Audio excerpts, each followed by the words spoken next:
Hello students. So once again we have to discuss another feature of the matter, and that is the evaporation. So just try to understand first the meaning of evaporation. So let we have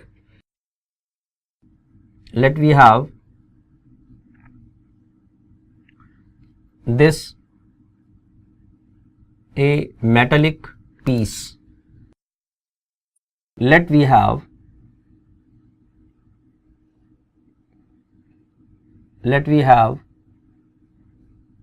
water,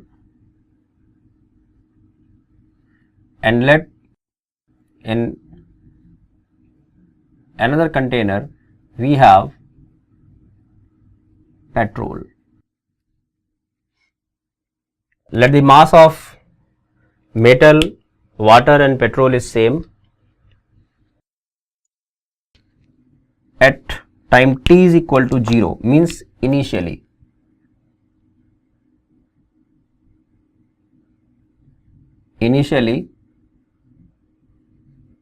masses are m each.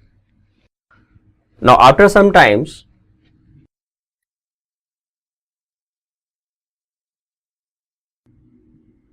after some time t, what we observe that mass of metal is found as m, while mass of water is m minus, let's say, x, and at the same time what we have that mass of petrol has become m minus 4x. So what this observation suggests? This observation tells us that with respect to time, mass of metal remains same, means there is no loss of mass, while here the mass is decreased and here mass is further decreased. In between these two things, what we are looking, that decrease in mass in case of petrol is larger than that of water. So what we conclude in terms of evaporation, that metal is non-volatile. These are the terms that you have to understand. This is non-volatile, means there is no evaporation, while in these two cases what we say that water as well as petrol both are volatile substances. Now which one is more volatile? So obviously, because decrease in mass in case of petrol is more, so we conclude that petrol is more volatile than that of water.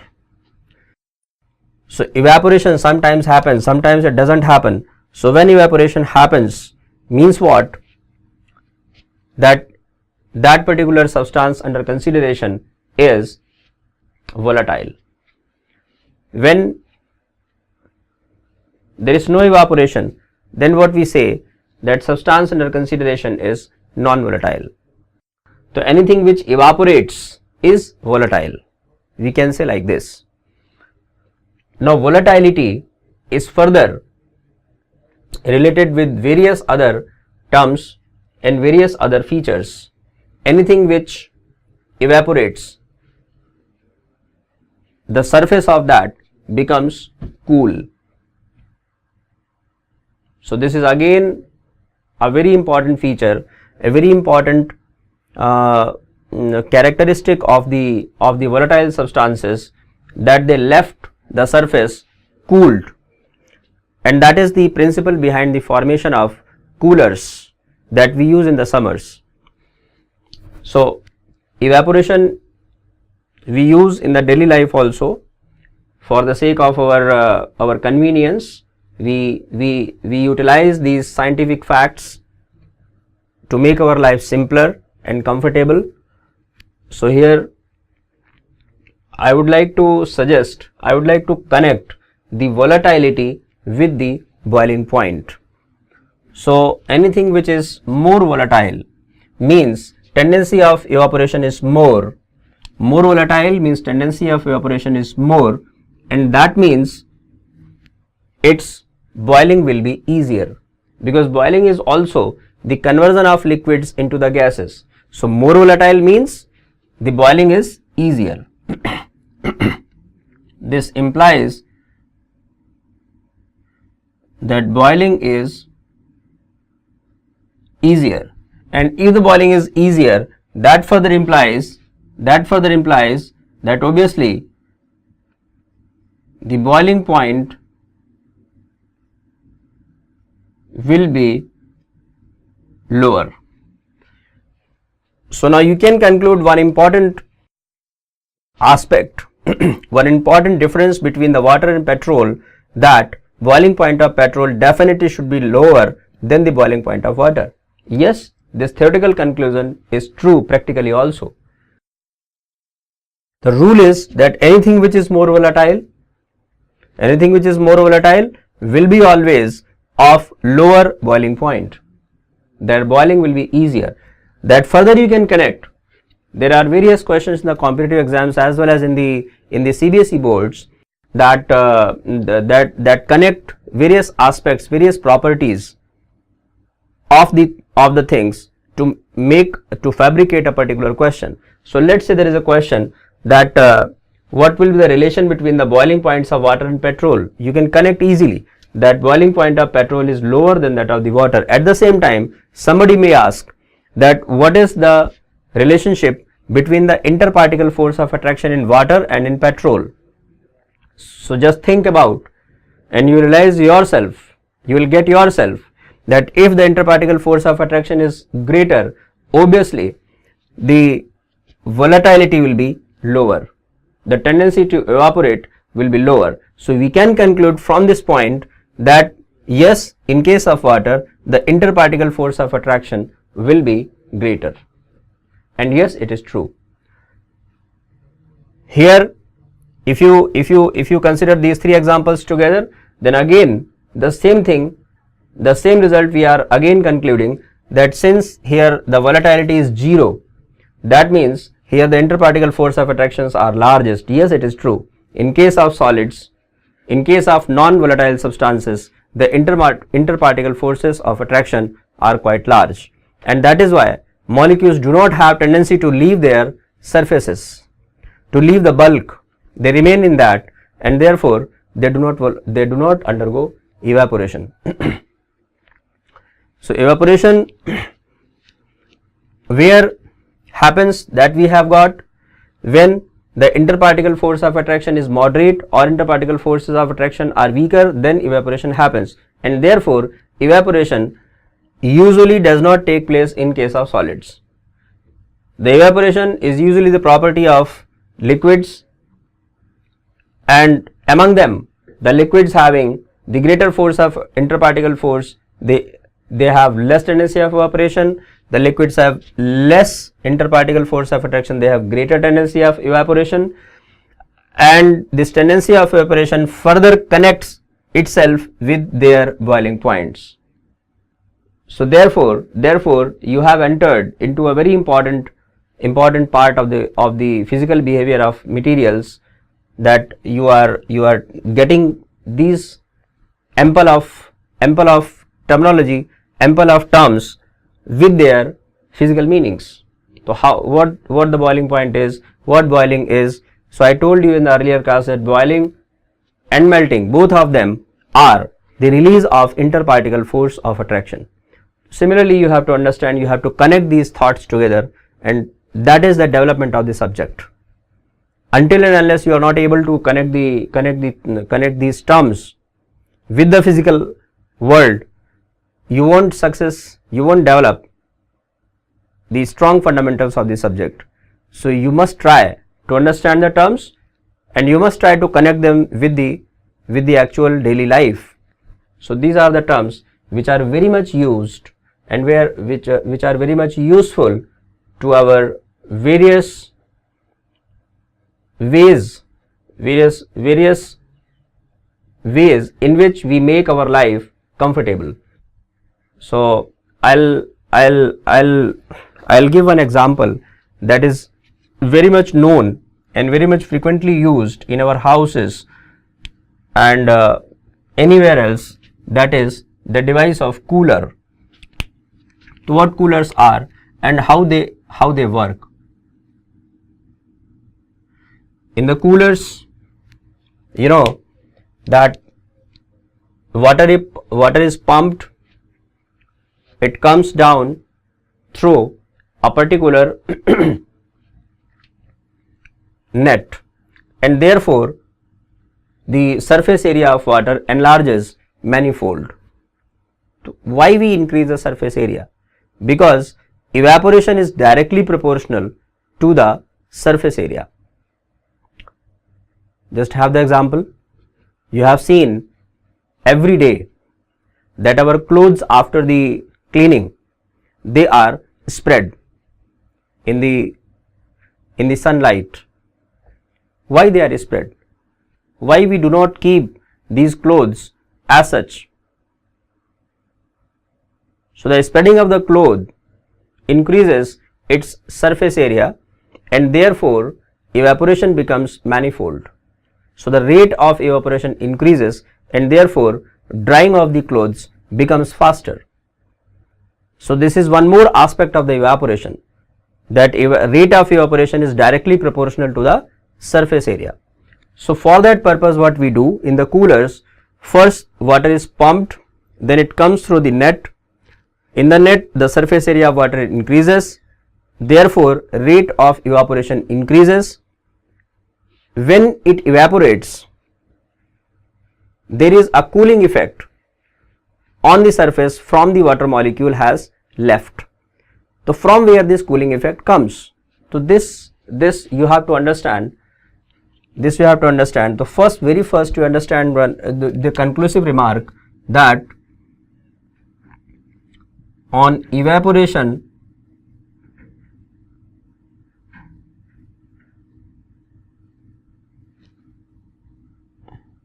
the surface becomes cool. Why it happens? Just imagine that what should have been happened inside so that the cooling effect we are getting. So cooling and heating are because of the transfer of heats. Cooling happens when the heat is lost, and the heating, when heat is absorbed. So let's say we have the water surface, water molecule is evaporated. For the purpose of evaporation, it must have taken heat from the bulk of the water itself. So this is a longer statement. Just listen and try to understand what I'm saying you, that in the process of evaporation of water molecule from the water, what has been happened? This water molecule has taken the necessary energy from the bulk of the water and has left the surface. So since it has taken the energy from the bulk of the water, that means there will be a cooling because energy is absorbed, because heat is taken away. So therefore cooling happens. Now a lot of number of molecules are leaving the surface, and therefore this cooling effect aggregates, and that is propagated with the help of a fan, and so we all feel cooling inside the room, and that is the working of the coolers. So I would like to express this thing by showing the evaporation of water molecules from any of the bulk of water. Let's say we have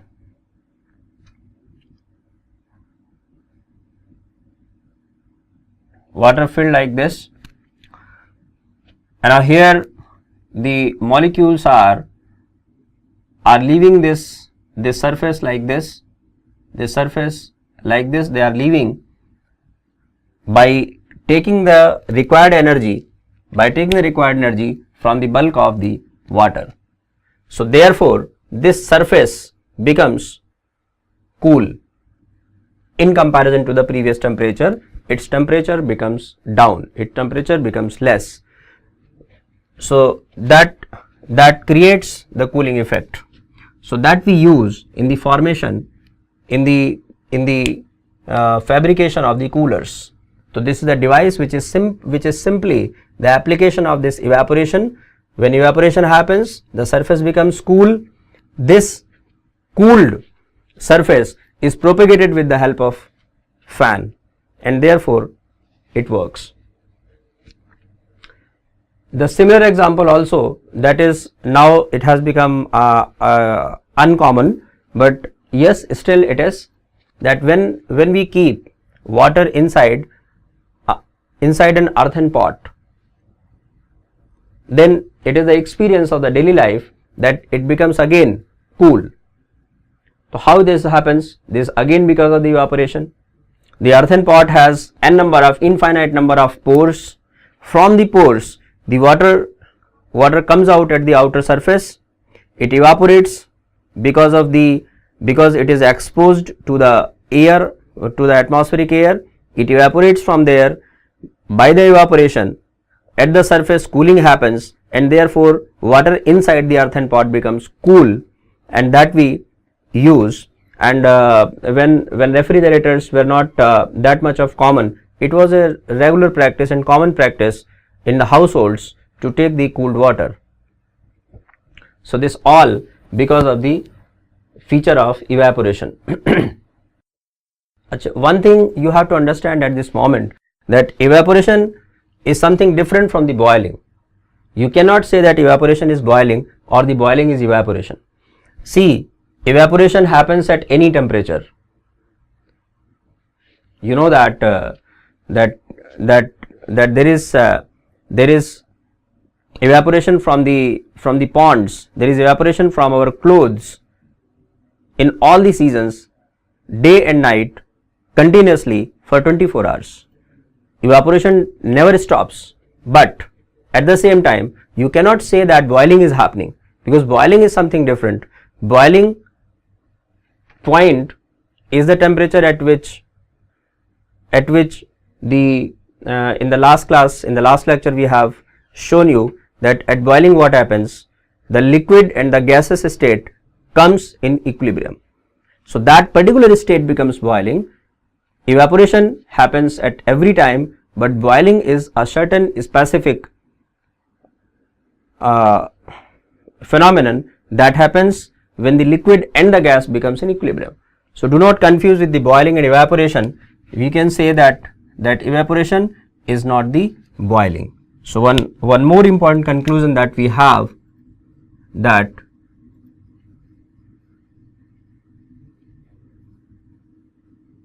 evaporation is not the boiling. And one thing more, that evaporation takes place at always. That evaporation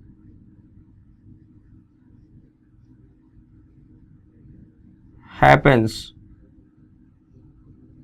always, while boiling happens only at the boiling point. So this is the difference. So just we have discussed what evaporation is, how it occurs, and what is the mechanism of the evaporation, and what is the effect of the evaporation. So all we have discussed, and next we will take some other features of the matter, and in this lecture it is good enough. So thanks guys. Okay.